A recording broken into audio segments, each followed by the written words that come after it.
we've introduced transformations of individual points. We can apply it to a whole set of points, which could be described by relations or functions.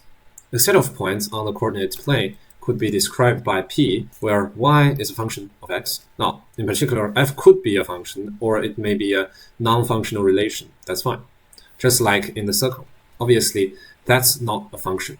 But regardless, we can apply a transformation T to the entirety of P, or the set of points. Then we obtain a set of new points, P prime, which is TP. Obviously, the transformation of those points doesn't care whether the points are related functionally or non-functionally, in the sense that it could be a circle, or it could be a parabola, or whatever.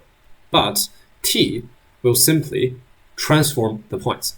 That's graphically all that T is doing. Now, obviously, transformation of sets of points described by whatever relation can be done pointwise by T. But we need some more information than that.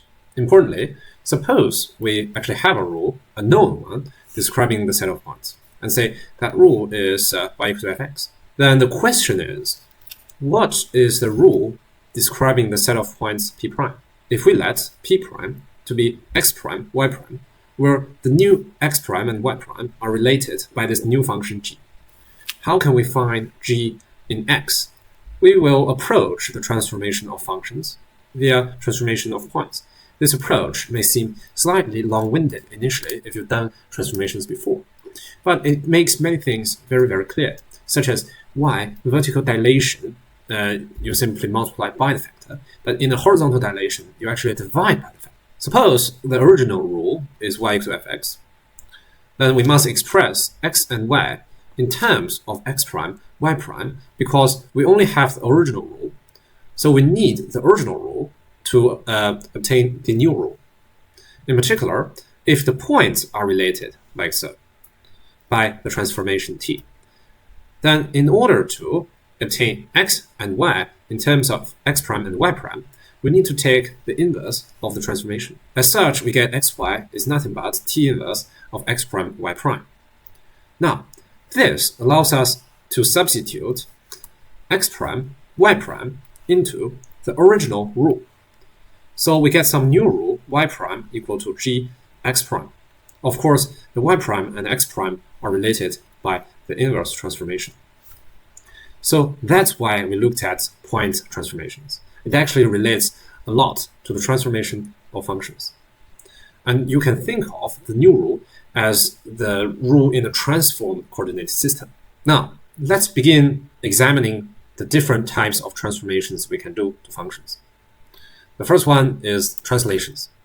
We know that T of just point xy is simply x plus h and y plus k. Now the inverse is obviously just x prime minus h and y prime minus k.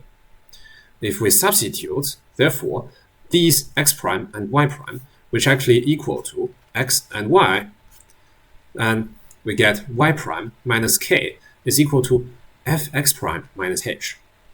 Therefore, we've got the new function, which is y prime equal to fx prime minus h plus k, where the new function relating the set of new points x prime, y prime is simply fx minus h plus k. You see, the reason that there is a minus is because we are taking the inverse of the point transform. But the minus for the vertical one went away because we added k to both sides of the equation. And just to make this clear, the reason that T inverse of x prime, y prime is xy is because T inverse of x prime, y prime is just T inverse of T of x, y. And the inverse and the original transform cancel to give us xy. That's why we can now substitute the x and y into the original function. Similarly, we can look at dilations of functions. Again, we first take the forward pointwise transformation, which is ax and by. The inverse, of course, are just x upon a and y upon b.